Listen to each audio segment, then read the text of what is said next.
Hello everyone, this is Mohammad Sadiq from Fathom Academy.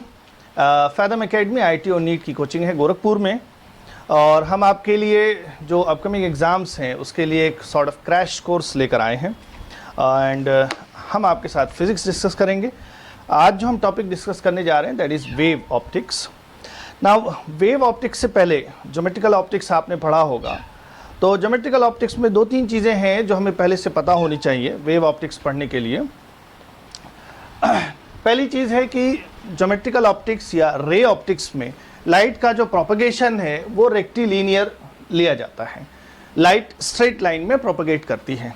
अब straight line में propagation जो है उसका जो सबसे स्ट्रॉन्ग एविडेंस होता है कि क्यों लाइट स्ट्रेट लाइन में प्रोपगेट करती है वो ये कि किसी भी ऑब्जेक्ट की जो शेडो बनती है, जो बड़े ऑब्जेक्ट्स हैं, बहुत छोटे ऑब्जेक्ट्स होंगे तो बात अलग है, जो नॉर्मली जो हमारे आसपास जो ऑब्जेक्ट्स होते हैं उनकी जो शेडो बनती है तो वो शेडो की जो बाउंड्री होती है बहुत शार्प होती है। हमें पता होता है कहाँ से शेडो स्टार्ट हो रही है और कहाँ पर लाइट है, कहाँ पर शेडो की डार्कनेस है और कहाँ पर लाइट है। दैट इज़ वाई जो लाइट का प्रोपगेशन है वो रेक्टिलिनियर लिया जाता है। दूसरी चीज़ होती है लॉज ऑफ रिफ्लेक्शन। लाइट किसी सरफेस पर जब इंसिडेंट होती है तो वो फिर वापस उसी मीडियम में रिफ्लेक्ट हो जाती है। अब इसमें दो बातें हैं। पहली बात कि ये जो लाइट रे आ रही है दिस इज इंसिडेंट रे, और ये जो रिफ्लेक्ट होके जा रही दैट इज रिफ्लेक्टेड रे, और जिस पॉइंट पर लाइट इंसिडेंट होती है वहाँ से रिफ्लेक्टिंग सरफेस के परपेंडिकुलर एक लाइन हम ड्रॉ करते हैं, इसको सिंपली हम कहते हैं नॉर्मल। ना पहली बात ये होती है कि इंसिडेंट रे, रिफ्लेक्टेड रे और ये नॉर्मल टू द सरफेस, ये तीनों सेम प्लेन में होते हैं। दूसरी बात, नॉर्मल से इंसिडेंट का जो एंगल होता है वो उसको हम बोलते हैं इंसिडेंट एंगल, और रिफ्लेक्टेड रे का जो एंगल होता है नॉर्मल से उसको हम बोलते हैं एंगल ऑफ रिफ्लेक्शन। अब लॉ क्या होता है कि एंगल ऑफ इंसिडेंस और एंगल ऑफ रिफ्लेक्शन दोनों बराबर होते हैं। अगली बात जो है वो है लॉज ऑफ रिफ्रैक्शन। रिफ्रैक्शन का मतलब होता है कि लाइट एक मीडियम से दूसरे मीडियम में ट्रैवल कर जाए। जैसे लाइट एयर से आ रही है, एयर से वाटर में चली गई या ग्लास में चली गई, तो एक मीडियम से दूसरे मीडियम में जब लाइट जाती है तो अपना स्ट्रेट लाइन जो प्रोपगेशन होता है उससे थोड़ा सा डेविएट हो जाती है। जहाँ पर मीडियम चेंज होता आता है वहाँ पर प्रोपगेशन की डायरेक्शन चेंज हो जाती है। So this is called refraction. Now अब इसमें जिस पॉइंट पर लाइट इंसिडेंट हो रही है वहाँ से एक नॉर्मल हम इस तरह से ड्रॉ करेंगे, और ये इंटरफेस है हमारा, तो दोनों मीडियम को सेपरेट कर रहा है। This is normal to the interface. Then ये वाला एंगल है हमारा एंगल ऑफ इंसिडेंस, और ये है हमारा एंगल ऑफ रिफ्रैक्शन। ना अब इसमें भी वही बात कि incident ray, normal to the interface और रिफ्रैक्टेड रेज, ये तीनों सेम प्लेन में होती हैं। दूसरी बात जो बहुत इंपॉर्टेंट है कि इस एंगल का साइन और इस एंगल के साइन का जो रेशियो होता है that is sine theta 1 upon sine theta 2 must be a constant. ये एक कांस्टेंट होता है प्रोवाइडेड अगर ये दोनों मीडियम सेम है। अगर मीडियम चेंज हो जाएगा तो ये कांस्टेंट भी बदल जाएगा। और उसके साथ साथ एक और बात कि ये जो लाइट है उसकी वेवलेंथ चेंज नहीं होनी चाहिए। ठीक है, तो ये जो कांस्टेंट है ये किसी एक सिंगल वेवलेंथ, एक पर्टिकुलर वेवलेंथ की लाइट है, उसके लिए ये एक कांस्टेंट आएगा। अगर हम इस लाइट की वेवलेंथ बदल देंगे तो ये कांस्टेंट भी बदल जाएगा, या इन दोनों में से कोई एक मीडियम चेंज कर देंगे तब भी ये कांस्टेंट चेंज हो जाएगा। So sine of angle of incidence upon sine of angle of refraction is a constant for a given pair of media and for a given wavelength of light. If you change any of the two then this constant will change. Okay, and यही चीज कहलाती है Snell's law. ना अब light की जो story है वो काफ़ी इंटरेस्टिंग है, और बहुत साइंटिस्ट के बीच में इसके लाइट को लेके, लाइट के नेचर को लेके बहुत आर्गुमेंट रहा कि एक्चुअली लाइट का नेचर क्या होता है। बहुत सारे साइंटिस्ट से जिन्होंने ये कहा कि लाइट का नेचर जो है वो पार्टिकल लाइक होता है, वो भी मैटर की तरह से है, और कुछ लोगों ने ये कहा था कि लाइट मैटर नहीं वेव होती है, सिंपली वो एनर्जी है। तो इसकी स्टोरी जो है वो स्टार्ट होती है न्यूटन के ही टाइम से। नाउ स्नेल्स लॉ जो है ये न्यूटन से भी पहले का है, और ये सारी चीज़ें वेल एस्टैब्लिश्ड हैं, और ये लाइट की जो स्टोरी जहाँ से हम स्टार्ट करने जा रहे हैं उससे बहुत पहले ये सारी चीज़ें, ये जो लॉज थे रिफ्लेक्शन और रिफ्रैक्शन के, ये सब इस्टेब्लिश थे and they are well proved experimentally. और आज भी ये I mean there is no doubt they still hold, they still follow. Now अब बात हमारी यहाँ पर ये है, तो ये सारी तो चीज़ें ज्योमेट्रिकल ऑप्टिक्स की हैं या रे ऑप्टिक्स की हैं, बट वेव ऑप्टिक्स या जो चीज़ें हम डिस्कस करने जा रहे हैं उसमें हमारा मेन पॉइंट ये है, what is the nature of light? Is it particle like और it is simply wave? Now Newton से पहले रेने डेकार्ट एक साइंटिस्ट थे, उन्होंने ये थ्योरी प्रपोज की थी कि लाइट जो है वो छोटे छोटे पार्टिकल्स से मिलकर बनी हुई होती है। सो इसको लेकर काफ़ी सारी थ्योरीज थी एंड वन बाय वन हम उसको डिस्कस कर लेंगे। एंड इसमें से कुछ चीज़ें आपके एग्जामिनेशन के पॉइंट ऑफ व्यू से इंपॉर्टेंट है और कुछ चीज़ें नहीं हैं। जैसे अभी ये जो कॉर्पस्कुलर थ्योरी है, जो ओल्डेस्ट थ्योरी है, उससे एज सच कोई क्वेश्चंस नहीं बनते हैं। Still we need to have to build a background. So Rene Descartes ने ये प्रपोज किया कि लाइट जो है वो छोटे छोटे पार्टिकल्स, जिनको कॉर्पसल्स कहा गया, उससे मिलकर बनी हुई होती है। एंड इसी आइडिया को बाद में न्यूटन ने भी सपोर्ट किया था। देन इस थ्योरी का नाम पड़ा कॉर्पस्कुलर थ्योरी। एंड न्यूटन ने कॉर्पस्कुलर थ्योरी जो दी थी, उसमें जो आइडियाज़ डिस्कस किए थे, उसके बेसिस पर रिफ्लेक्शन और रिफ्रैक्शन को एक्सप्लेन करने की कोशिश की थी। लेट अस सी कि न्यूटन के जो आर्गुमेंट्स थे वो क्या थे। सो रिफ्लेक्शन और कॉर्पस्कुलर थ्योरी,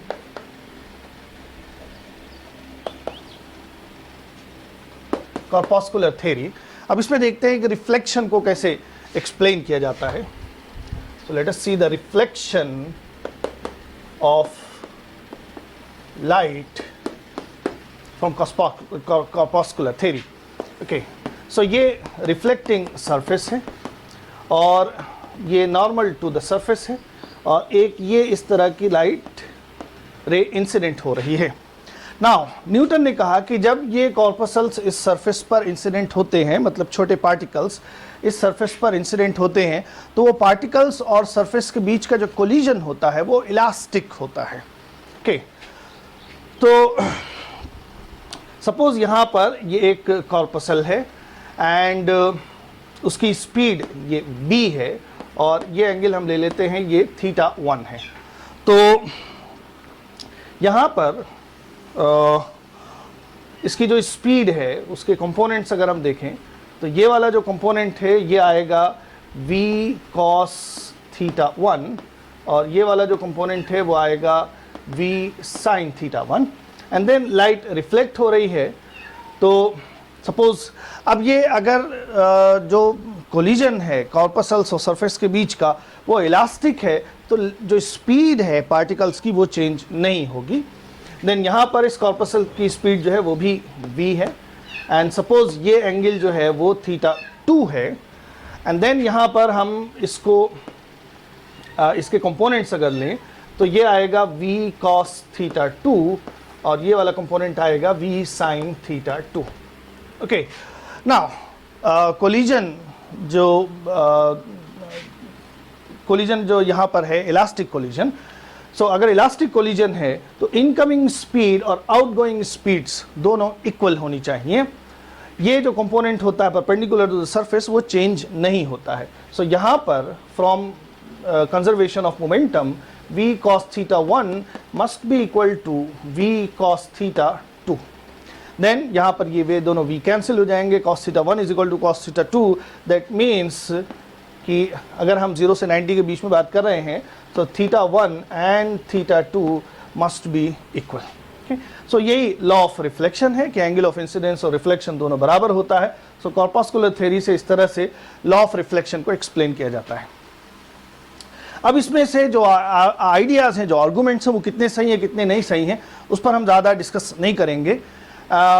ये थ्योरी जो है ये ऑलरेडी एक लेम थ्योरी थी एंड इसने सारे क्वेश्चंस को ठीक से एड्रेस नहीं किया।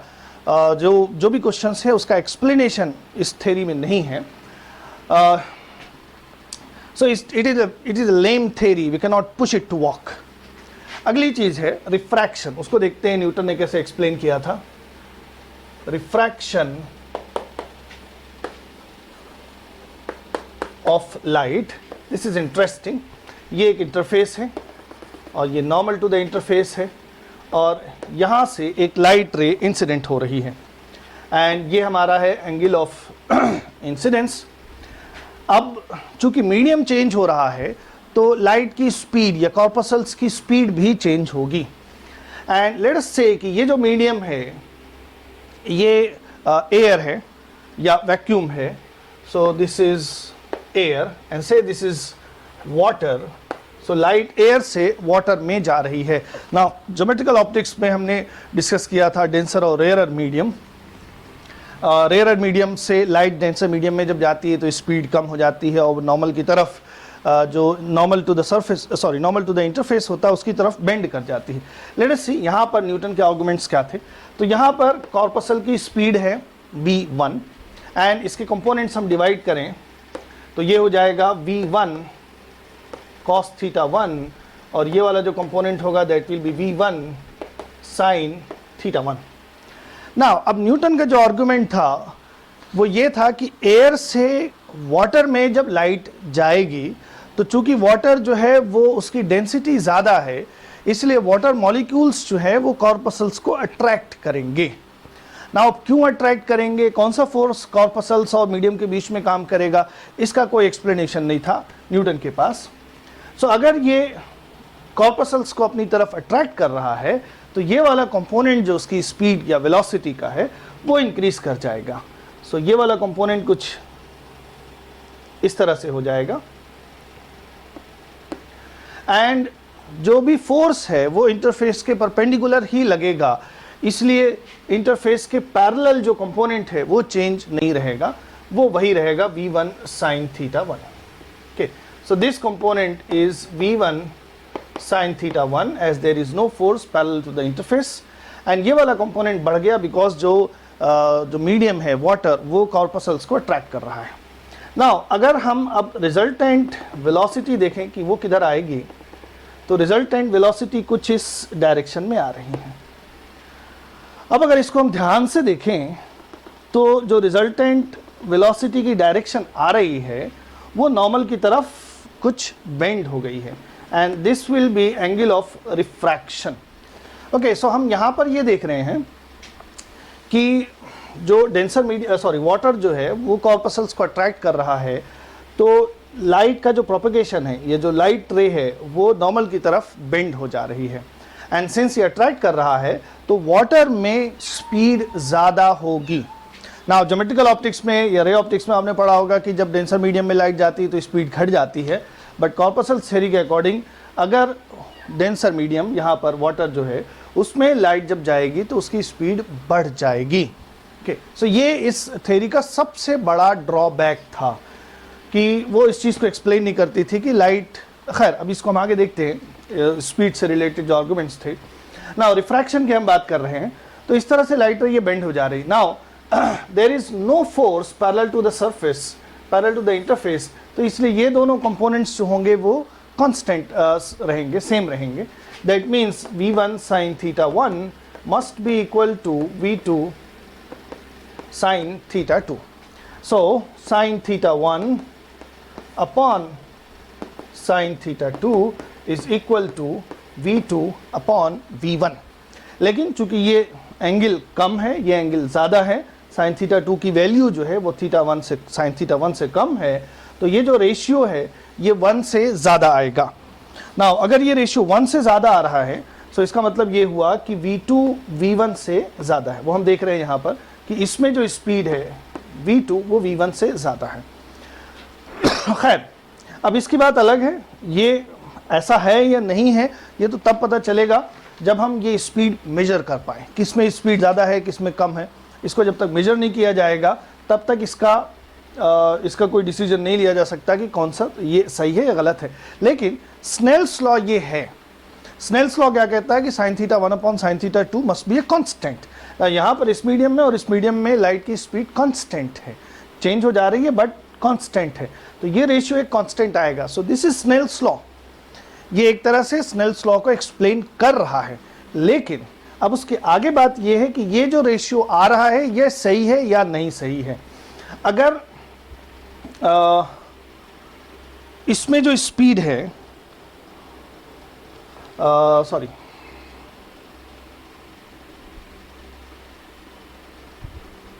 अच्छा, अगर इसी रेशियो को हम इस तरह से लिखें, sine theta 1 upon sine theta 2 is equal to, अगर हमारा जो ज्योमेट्रिकल ऑप्टिक्स का आर्गुमेंट है तो उसके हिसाब से कि ये एंगल कम है तो इसमें स्पीड ये कम होनी चाहिए, तो जो रेशियो आएगा that will B v1 upon v2। अगर इसमें स्पीड कम हो जा रही है और इसमें स्पीड ज़्यादा है तो रेशियो हमारा आएगा v1 upon v2 sign theta 1। ना अब इन दोनों में से कौन सा सही है कौन सा गलत है, इसको तभी प्रूव किया जा सकता है जब हम v1 v2 को मेजर कर सके। न्यूटन ने अपनी ये जो कॉर्पस्कुलर थ्योरी दी थी ये 1672 में दी थी, और लाइट की स्पीड जो पहली बार मेजर की गई थी, उससे पहले भी लोगों ने लाइट की स्पीड मेजर किया था बट किसी के पास एक्यूरेट नंबर नहीं था। लाइट की स्पीड जो मेजर की गई थी वो 1850 में पहली बार मेजर की गई। 1672 में ये थ्योरी न्यूटन ने दी थी, और उसके बाद 1850 में लाइट की स्पीड मेजर की गई तो पता चला कि वाटर में लाइट की स्पीड कम होती है, एयर में स्पीड ज़्यादा होती है। सो ये जो कॉर्पस्कुलर थ्योरी है ये अपने आप में ये एक ड्रॉबैक है इस थ्योरी में, ये थ्योरी सही नहीं है। एंड कुछ और भी ड्रॉबैक्स थे उसमें, जैसे कि अगर लाइट के जो पार्टिकल्स हैं वो मटेरियल पार्टिकल्स हैं, उनका अपना मास होता है, तो कोई भी सोर्स जो लाइट एमिट कर रहा है उससे जब लाइट कंटिन्यूसली एमिट होगी तो उसका अपना मास कुछ कम हो जाना चाहिए, बट ऐसा हमें देखने को नहीं मिलता। कोई लैंप है लाइट एमिट कर रहा है तो उसका मास रिड्यूस हो जाए, ऐसा देखने को नहीं मिलता है। दूसरी बात कि यहाँ पर कॉर्पसल्स रिफ्लेक्ट हो रहे हैं, यहाँ पर रिपेल हो रहे हैं, यहाँ पे कॉर्पसल्स जो है वो उनको मीडियम अट्रैक्ट कर रहा है, तो क्यों अट्रैक्ट कर रहा है, कौन सा फोर्स बीच में काम कर रहा है, इसका भी कोई एक्सप्लेनेशन नहीं था। तीसरी चीज़ एक और कि कॉर्पसल्स और जो सोर्स ऑफ लाइट है उसके टेम्परेचर के बीच में कोई रिलेशन नहीं है। सपोज एक लाइट का सोर्स है, तो जब उसका टेम्परेचर बढ़ेगा तो उसका कुछ इफेक्ट कॉर्पसल्स पर होना चाहिए। थर्मल एनर्जी जब बढ़ेगी तो कॉर्पसल्स की भी एनर्जी, उसकी स्पीड बढ़नी चाहिए, बट एज सच कोई रिलेशन देखने को नहीं मिलता है। सो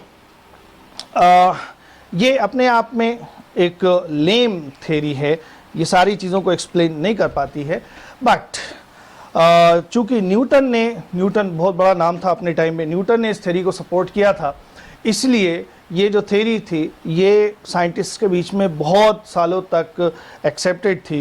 जब तक कि ये लाइट की स्पीड नहीं मेजर की गई थी तब तक ये जो इसके जो आर्गूमेंट्स, जो आइडियाज़ थे वो लोगों में काफ़ी एक्सेप्टेड रहे।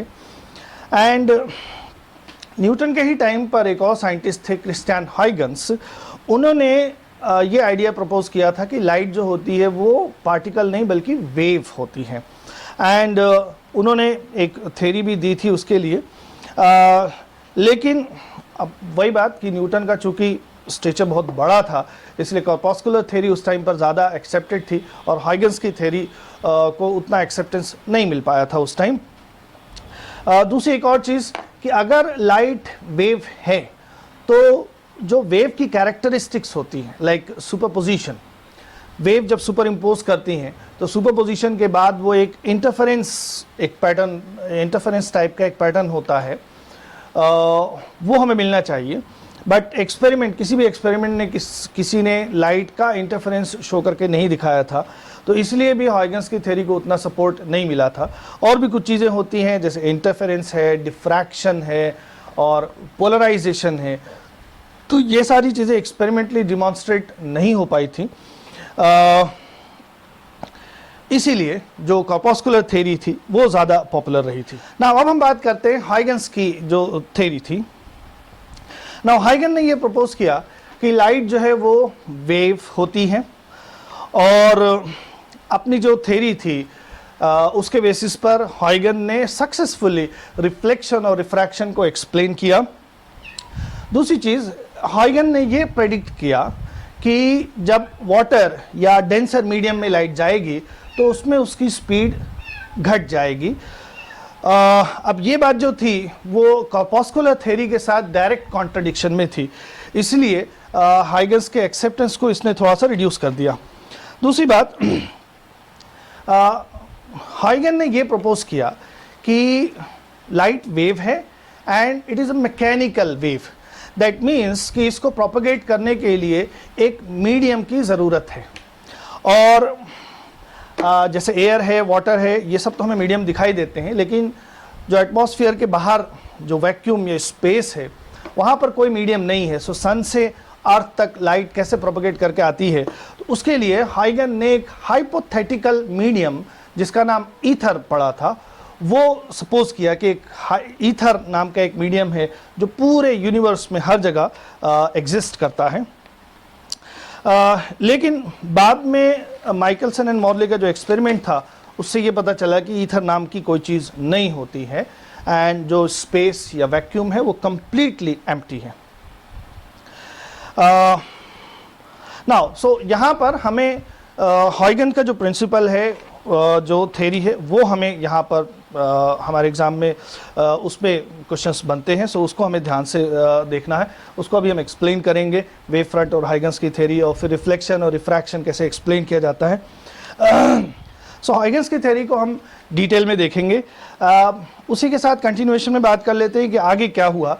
नाउ कॉर्पस्कुलर थ्योरी भी अपने आप में कंप्लीट नहीं है, बल्कि वो तो एक तरह की वो रॉन्ग थ्योरी है, और हाइगन्स की जो थ्योरी थी उसमें भी कुछ चीज़ें ऐसी थी जो हाइगन एक्सप्लेन नहीं कर पाए, लाइक ईथर जो मीडियम है उसका एग्जिस्टेंस है या नहीं है।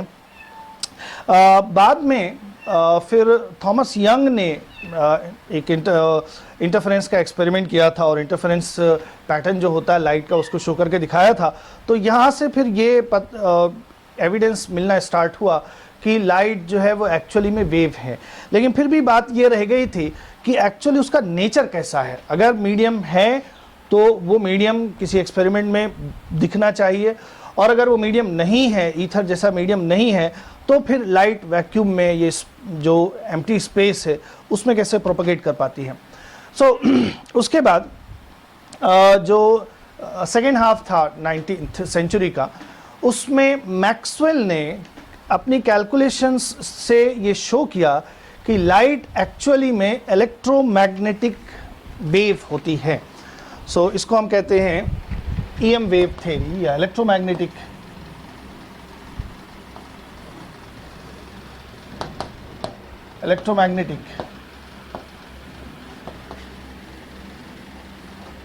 Wave theory.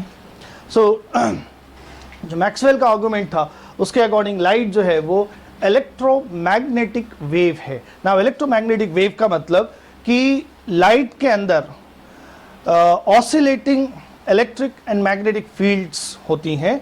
जो ऑसिलेटिंग मैग्नेटिक फील्ड या ऑसिलेटिंग इलेक्ट्रिक फील्ड होती है वो दोनों एक दूसरे को इंड्यूस करती है। ऑसिलेटिंग इलेक्ट्रिक फील्ड का मतलब कि एक पॉइंट पर इलेक्ट्रिक फील्ड जो है वो टाइम के साथ वेरी कर रही है, और किसी पॉइंट पर इलेक्ट्रिक फील्ड जब टाइम के साथ वेरी करेगी तो वहाँ पर वो मैग्नेटिक फील्ड को इंड्यूस करती है, और वो जो मैग्नेटिक फील्ड होती है वो भी टाइम वेरिंग होती है, एंड देन वो फिर से एक इलेक्ट्रिक फील्ड को इंड्यूस करेगी।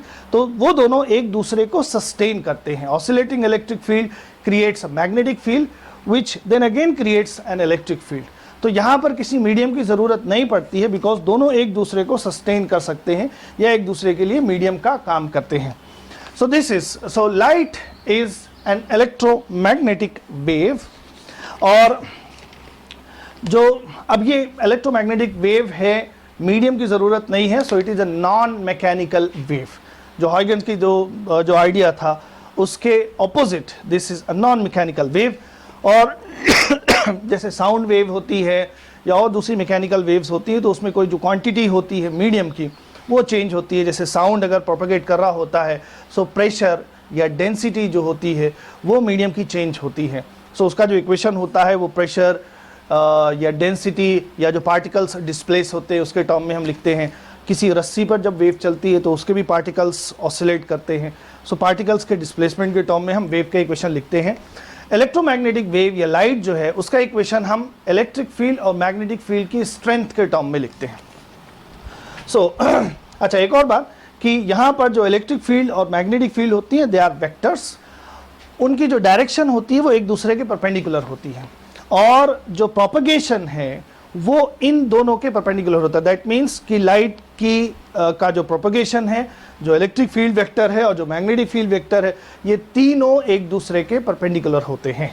सपोज अगर इस डायरेक्शन में इलेक्ट्रिक फील्ड है, से ये वाई डायरेक्शन है, और जेड डायरेक्शन में मैग्नेटिक फील्ड है, देन एक्स एक्सिस के अलोंग उसका प्रोपगेशन होगा।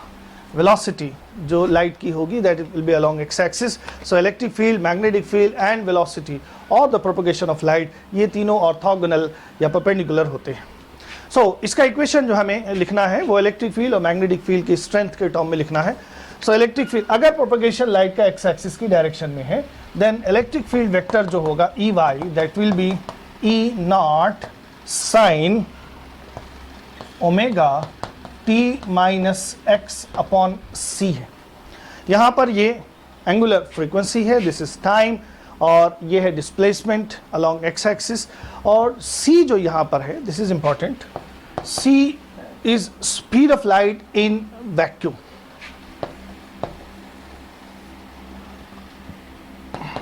स्पीड ऑफ लाइट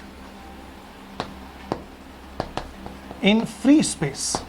ओके, ये एक फिक्स्ड सिंबल है। किसी मीडियम में अगर हमें लाइट की स्पीड लिखनी होगी तो उसके लिए हम लेटर v यूज करते हैं, बट जब फ्री स्पेस वैक्यूम में लाइट की स्पीड लिखनी होती है तो उसको हम c से डिनोट करते हैं, and c is a fundamental constant. Light की स्पीड वैक्यूम में हमेशा सेम रहती है, हर ऑब्जर्वर के लिए सेम रहती है। Okay, so this is electric field vector, oscillating electric field vector, and magnetic field vector की अगर हम बात करेंगे that will B along z axis. So it will be, अच्छा यहाँ पर ये जो E नॉट है that is the maximum value or the amplitude of electric field vector. This will be sine omega t minus x upon c. ये हो जाएंगे electric field और मैग्नेटिक फील्ड वेक्टर्स। सो जो मैक्सवेल का आर्गुमेंट है वो बहुत सेटिस्फैक्टरीली ये एक्सप्लेन कर रहा है कि लाइट का नेचर कैसा है, एंड लाइट क्यों मीडियम रिक्वायर नहीं करती है प्रोपगेशन के लिए, और उसमें कौन सी क्वांटिटी है जो वेरी करती है जब लाइट का प्रोपगेशन होता है। एंड यहाँ पर एक और बात हमें ये ध्यान रखनी है, इस पर ये क्वेश्चंस भी बनते हैं कि जो प्रोपगेशन है, जो वेलोसिटी की डायरेक्शन है वो E क्रॉस B की अलोंग होती है। So the propagation is along E cross B। Right hand rule जो होता है उससे E क्रॉस B, जैसे यहाँ पर E वाई एक्सिस के अलोंग है और B Z एक्सिस के अलोंग है, सो E क्रॉस B अगर हम करें तो जो वेलोसिटी आएगी वो एक्स एक्सिस के अलोंग होगी। सो इस पे क्वेश्चन आपसे पूछे गए हैं पहले भी, सो इसको ध्यान दीजिएगा कि जो प्रोपगेशन होता है वो E क्रॉस B की डायरेक्शन में होता है।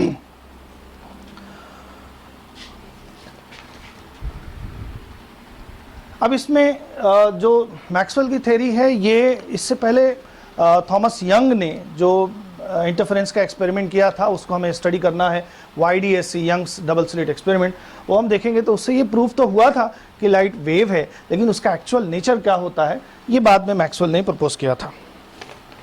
तो मैक्सवेल का जो कैलकुलेशंस थी इसको बाद में एक्सपेरिमेंटली भी प्रूव किया गया और रिजल्ट्स जो आए थे वो कंसिस्टेंट थे। तो मैक्सवेल की थ्योरी ने एक जो वेव और पार्टिकल का आर्गुमेंट चल रहा था उस पर एक तरह का टेम्पोररी एंड लगा दिया कि अब इसके बाद ये इस्टेब्लिश हो गया कि लाइट वेव है, पार्टिकल नहीं है।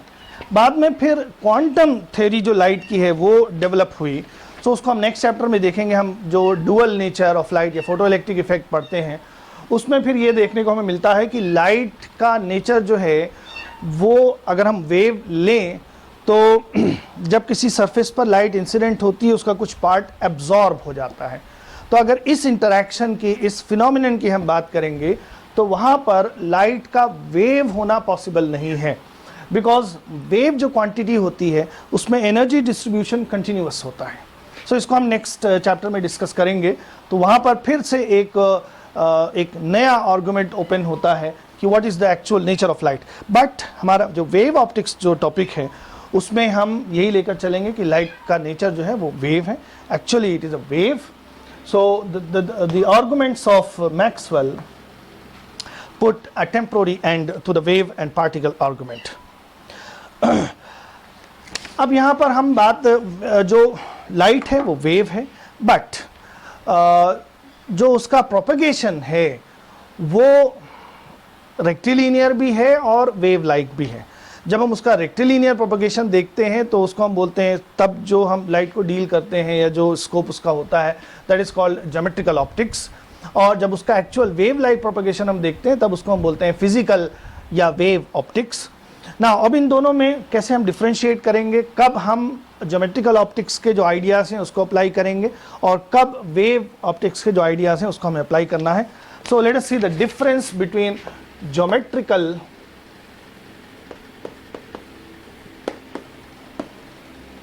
Optics and wave optics.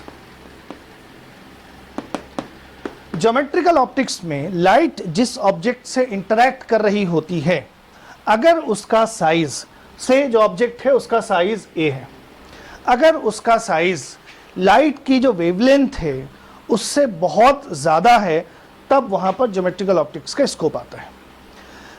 अब जो वेवलेंथ होती है लाइट की वो 400 नैनोमीटर से लेकर 700 नैनोमीटर तक होती है और 750 कोई बहुत शार्प डिफाइंड बाउंड्री नहीं है, इसी रेंज में वेवलेंथ होती है जनरली. और हमारे आसपास जो 400 नैनोमीटर दैट मीन्स 0.4 और 4 into 10 raised to the power minus 7 metre to 7 into 10 raised to the power minus 7 metre. Okay, या 0.4 माइक्रोमीटर टू 0.7 माइक्रोमीटर. तो इतनी स्मॉल वेवलेंथ होती है लाइट की. एंड हमारे आसपास जो ऑब्जेक्ट्स होते हैं वो बहुत स्मॉल भी अगर होगा तो भी मिलीमीटर होगा या 1/10 ऑफ अ मिलीमीटर होगा, इवन 1/100 ऑफ अ मिलीमीटर हो तब भी लाइट की जो वेवलेंथ है वो उससे ज़्यादा होगी. सो हमारे आसपास नॉर्मली जो ऑब्जेक्ट्स होते हैं उनका साइज लाइट की वेवलेंथ के कंपैरिजन में बहुत ज़्यादा होता है. तो इसलिए हम ज्योमेट्रिकल ऑप्टिक्स की बात करते हैं.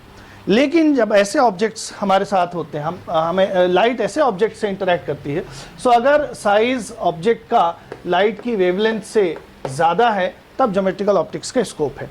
लेकिन अगर साइज कम या कंपेरेबल है लाइट की वेवलेंथ के, तब वहाँ पर वेव ऑप्टिक्स की बात होती है.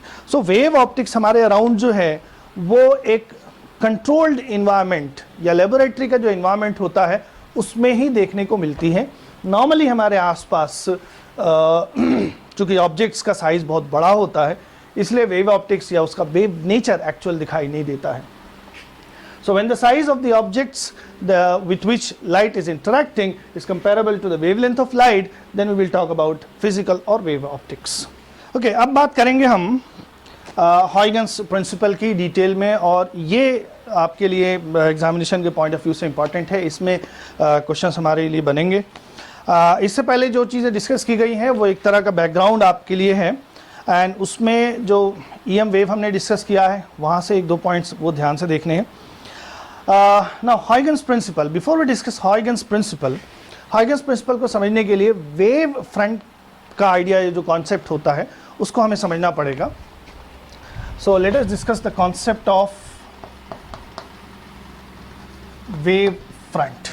Okay, suppose वाटर सरफेस है, पानी है, उसमें हम कोई डिस्टर्बेंस क्रिएट कर रहे हैं, उसमें हम कोई पत्थर अगर डालेंगे तो हमें मालूम है कि उसमें डिस्टर्बेंस क्रिएट करना या कुछ उसमें पत्थर जैसी चीज़ डालने पर उसमें रिपल्स क्रिएट होते हैं, और वो जो रिपल्स होते हैं वो डिस्टर्बेंस से, जहाँ पर डिस्टर्बेंस क्रिएट किया गया है वहाँ से दूर स्फेरिकल फॉर्म सर्कुलर फॉर्म में वहाँ से दूर मूव करते हैं. तो से हमने यहाँ पर एक डिस्टर्बेंस क्रिएट किया है और उसकी वजह से जो रिपल्स हैं वो मूव कर रही हैं. अब जो रिपल्स होती हैं उसमें क्रेस्ट और ट्रफ इस तरह की चीज़ें होती हैं जहाँ पर वाटर जो है वो नॉर्मल जो लेवल है उससे मैक्सिमम हाइट पर होता है, दैट इज कॉल्ड क्रेस्ट, और जहाँ पर डिप्रेशन होता है, नीचे चला जाता है, दैट इज कॉल्ड ट्रफ। सो से ये एक डिस्टर्बेंस क्रिएट किया गया है, एंड जो क्रेस्ट एंड ट्रफ हैं वो सर्कुलर फॉर्म में डिस्टर्बेंस से दूर जा रहे हैं। That means the ripples are moving away from the source, ऐसा। ओके, अब इसमें इसको टेक्निकली अगर हम कहें तो the locus of all points that are in same phase, they are called wave front. ना अब उसको समझने के लिए देखिए हम क्या कर रहे हैं यहाँ पर। ये जो क्रेस्ट है, ये जितने भी पॉइंट्स हैं जो क्रेस्ट पर हैं, वाटर सरफेस के जितने भी पॉइंट्स हैं वो क्रेस्ट पर हैं, उन सब से एक कर्व अगर हम पास करें तो वो कर्व इसके लिए, इस सोर्स के लिए वेव फ्रंट कहलाएगा। उस कर्व पर जितने भी पार्टिकल्स हैं वो सब सिर्फ क्रेस्ट के होने चाहिए, या तो सिर्फ ट्रफ के होने चाहिए। Okay, so this is crest, the collection of all the particles that are on crest.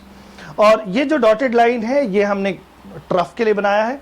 सो अगर इसकी बात करें, the collection of all points that are on the trough, so ये जो कलेक्शन है उसकी वजह से जो कर्व जनरेट हो रहा है that is called wave front.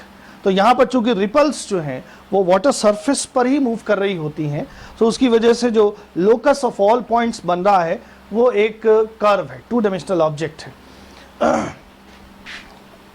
Two dimensional structure है, और you can say a line, ये कर्व्ड लाइन है। ओके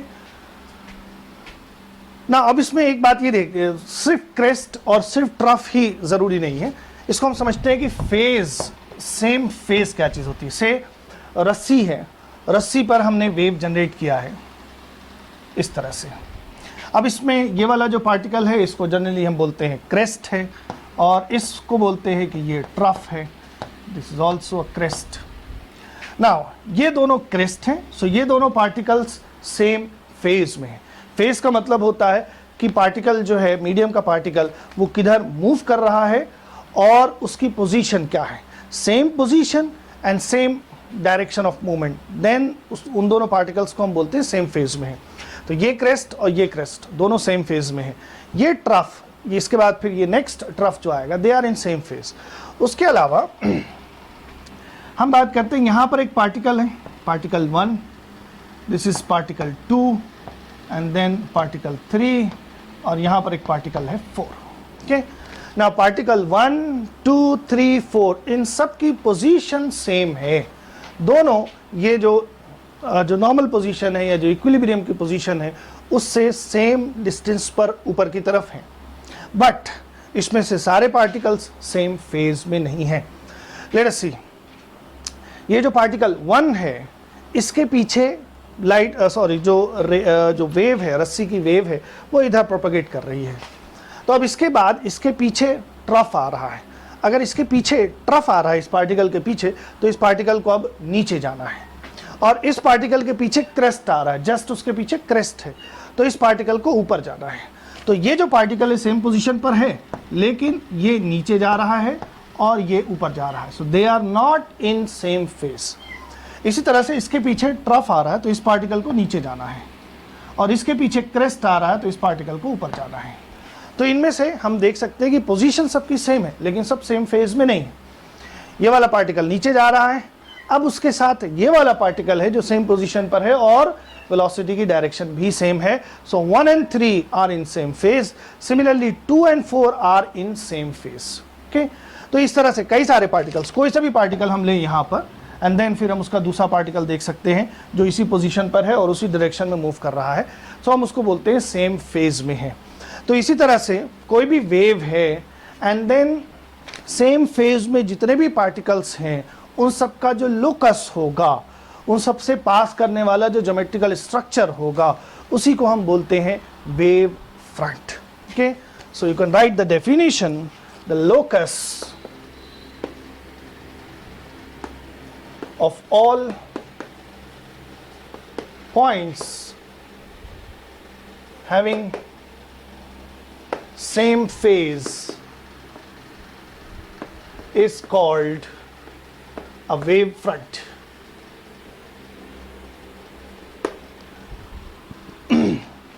Now, अब ये तो वाटर सरफेस की बात हो गई और उधर हमने रस्सी पर वेव कैसे होती है उसकी बात कर ली है। अब लाइट के बारे में बात करें अगर, सो लाइट की जो लाइट वेव जो है उसके लिए वेव फ्रंट का शेप कैसा होगा ये डिपेंड करेगा कि सोर्स हमारा कैसा है। अगर हम किसी पॉइंट सोर्स की बात करें, if the light source is point like lamp है इस तरह का पॉइंट सोर्स है, दैट मीन्स पॉइंट रिलेटिव एक आइडिया होता है। पॉइंट मतलब the size is very very small. अब अगर कोई पॉइंट सोर्स है तो उसकी वजह से जो लाइट है वो हर डायरेक्शन में प्रोपगेट करेगी, ओके, 3 डायमेंशनल स्पेस में प्रोपगेट करेगी। सो सपोज अगर हम क्रेस्ट और ट्रफ में बात करें, जो आइडिया हमें ठीक से समझ में आता है, तो उसकी अगर हम बात करें तो जो क्रेस्ट है वो 3 डायमेंशनल स्पेस में फैलेगा, स्प्रेड होगा। तो उसके स्प्रेड करने की वजह से जो ज्योमेट्रिकल स्ट्रक्चर बनेगा that will be a sphere. So एक पॉइंट सोर्स अगर है तो the locus of all points having same phase वो एक स्फीयर होगा, ओके। सो एक पॉइंट सोर्स के अराउंड जो वेव फ्रंट होगा उसका शेप होगा स्फीयर। इसी तरह से अगर लीनियर सोर्स है, लीनियर सोर्स का मतलब कई सारे पॉइंट सोर्सेज हैं एंड वो सब एक लाइन पर कलेक्ट कर लिए गए हैं इस तरह से this is a linear source, जैसे collection of all point sources. Then उसकी वजह से जो वेव फ्रंट होगा that will be a cylinder. उसके अराउंड जो वेव फ्रंट होगा या जो लोकस होगा सारे पॉइंट्स का जिनका फेज सेम है that will be a cylinder. So यहाँ पर ये हो गया हमारा स्फेरिकल अगर पॉइंट सोर्स है, और अगर लीनियर सोर्स है तो उसकी वजह से जो वेव फ्रंट होगा that will be cylindrical. And plane wave front भी होता है। अगर ये वेव फ्रंट बहुत दूर चला जाए, ओके, से ये जो वेव फ्रंट है ये स्प्रेड करते करते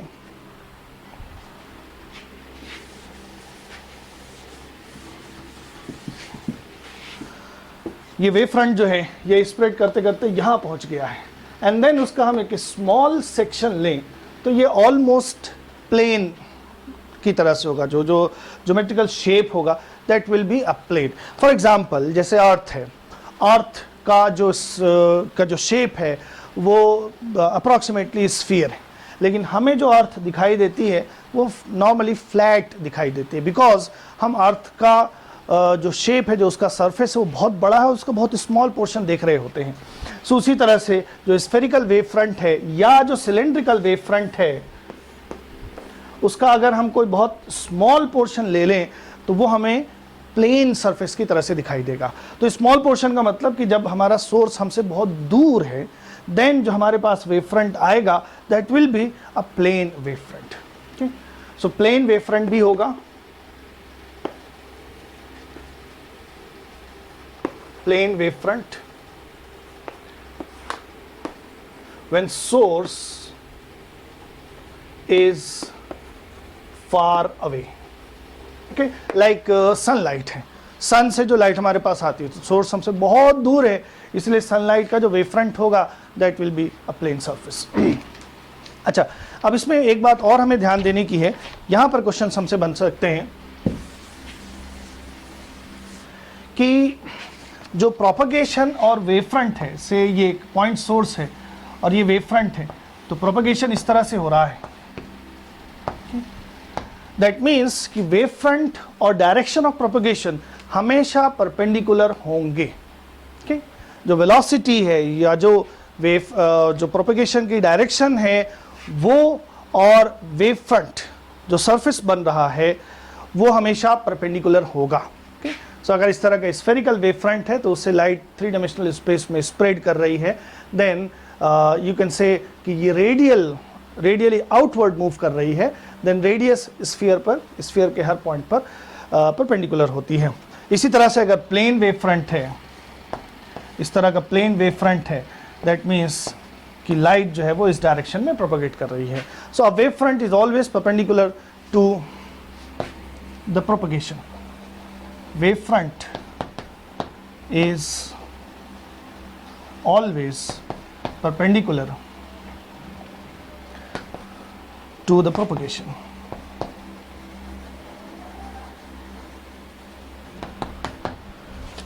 ओके, सपोज अगर हमें इस तरह से वेव फ्रंट दिया हुआ है, प्लेन वेव फ्रंट, तो जो प्रोपगेशन है वो इसके परपेंडिकुलर होगा इस तरह से. ओके, दैट मीन्स कि जो लाइट रेज हैं वो पैरेलली मूव कर रही हैं, एक दूसरे के पैरेलल मूव कर रही हैं. So the light rays are parallel. तो यहाँ पर अगर हमें वेव फ्रंट दिया हुआ है तो प्रोपगेशन कैसा होगा वो हम दिखा सकते हैं. या अगर प्रोपगेशन दिया हुआ है, इस तरह से लाइट रेज दी हुई हैं, तो वेव फ्रंट उसके परपेंडिकुलर होगा, उसका शेप. तो यहाँ पर हमसे क्वेश्चंस पूछे जा सकते हैं.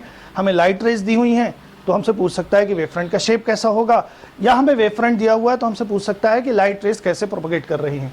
फॉर एग्जाम्पल, अगर इस तरह से वेव फ्रंट दिया हुआ है एंड वो ये कह रहा है कि लाइट रेज इधर प्रोपगेट कर रही हैं, तो वेव फ्रंट के परपेंडिकुलर अगर हम बनाएं, लाइट रेज ड्रॉ करें, तो लाइट रेज कुछ इस तरह से आ रही हैं. तो इसका मतलब यहाँ पे लाइट रेज कन्वर्ज हो रही हैं. सो दिस इज कन्वर्जेंस. ओके, और अगर ये वेव फ्रंट हमें दिया हुआ है और प्रोपगेशन इस डायरेक्शन में है, तो वेव फ्रंट के परपेंडिकुलर लाइट रेज अगर हम ड्रॉ करें तो हमें ये दिख रहा है कि लाइट रेज जो है वो डाइवर्ज हो रही हैं. सो दिस इज डाइवर्जेंस. और भी हम आगे डिस्कस करेंगे इसमें वेव फ्रंट के ऊपर क्वेश्चंस जो होते हैं. अब बात करते हैं हॉयगन्स प्रिंसिपल की. नाउ हॉयगन्स प्रिंसिपल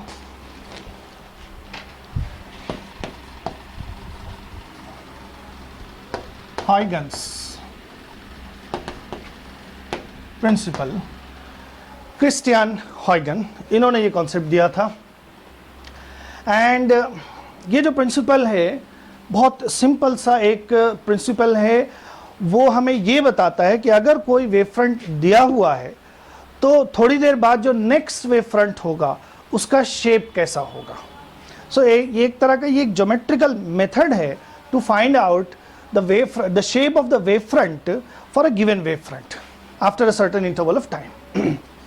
Okay, तो अब इसमें कैसे क्या जो प्रिंसिपल है वो क्या है कि कोई भी एक वेव फ्रंट दिया हुआ है, उस वेव फ्रंट पे जितने भी पार्टिकल्स हैं उन सारे पार्टिकल्स को source of secondary disturbance suppose किया जाएगा. ओके, एक वेव फ्रंट दिया हुआ है एंड देन सपोज एक इस तरह का हम ले लेते हैं प्लेन वेव फ्रंट. देन इसके ऊपर जितने भी पार्टिकल्स हैं, अब इस पे पार्टिकल्स या पॉइंट्स की हम बात करेंगे तो इन्फिनिट नंबर ऑफ पार्टिकल्स हो जाएंगे. ज्योमेट्रिकल कंस्ट्रक्शंस के लिए हम कुछ ही पॉइंट्स ले लेते हैं और हमारा काम चल जाएगा. सो इस पे जो भी पार्टिकल्स हैं, जितने भी पार्टिकल्स हैं, they are all sources of secondary disturbance. जो प्राइमरी सोर्स है, ये जो वेव फ्रंट है, ये ओरिजिनली जहाँ से आ रहा है वो हमारा सोर्स ऑफ प्राइमरी डिस्टर्बेंस है. एंड इस वेव फ्रंट के ऊपर जितने भी पार्टिकल्स हैं, they are sources of secondary disturbances. And since ये पॉइंट लाइक सोर्सेज हैं, पॉइंट सोर्सेज हैं, तो इनकी वजह से जो वेव फ्रंट होगा वो स्फेरिकल होगा. ओके, सो एक गिवन वेव फ्रंट पर जितने भी पॉइंट्स हैं वो सब सोर्सेज ऑफ सेकेंडरी डिस्टर्बेंसेस हैं. एंड देन वो ये वेव फ्रंट एमिट करेंगे उसको हम बोलते हैं wavelets. They will emit wavelets. Okay, then थोड़ी देर बाद इन सारे पॉइंट्स की जो वेवलेट्स हैं, इन सेकेंडरी सोर्सेज की जो वेव फ्रंट है, उन सारे वेव फ्रंट के पर एक टेंजेंट, एक एनवलप, एक ऐसा सरफेस हम ड्रॉ करेंगे जो उन सारे सेकेंडरी वेवलेट्स को टच कर रहा होगा. वो सरफेस हमारा नया वेव फ्रंट होगा for this given wave front. Okay, so इसको देख लेते हैं क्या है. ये हमें वेव फ्रंट दिया हुआ है.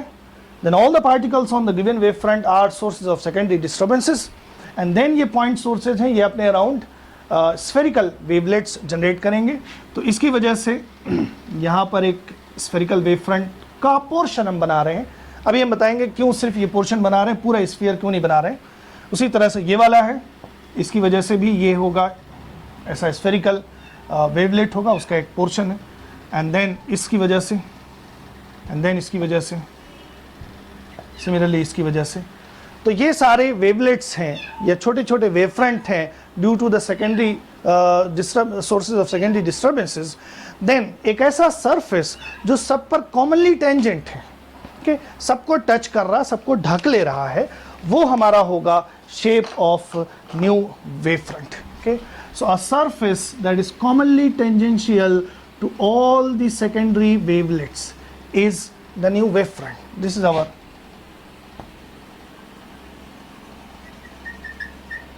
new wavefront. Okay, so this is simply Huygens principle is simply a geometric method to construct wavefront for a given wavefront. इसी तरह से एक और wavefront ले लेते हैं एंड उसकी वजह से जो नेक्स्ट wavefront होगा वो कैसा होगा वो देख लेते हैं। से एक इस तरह का wavefront दिया हुआ है, spherical wavefront. देन इस पर जितने भी पार्टिकल्स हैं they are all sources of secondary disturbances and then इसकी वजह से अब ये जो सोर्सेज हैं ये लाइट एमिट करेंगे, सो उसकी वजह से जो वेवलेट्स होंगी they will be spherical, but यहाँ पर हम उसका सिर्फ एक पोर्शन ड्रॉ कर रहे हैं like this. Then a surface which is commonly tangential to all the wavelets, this one is the shape of new wavefront.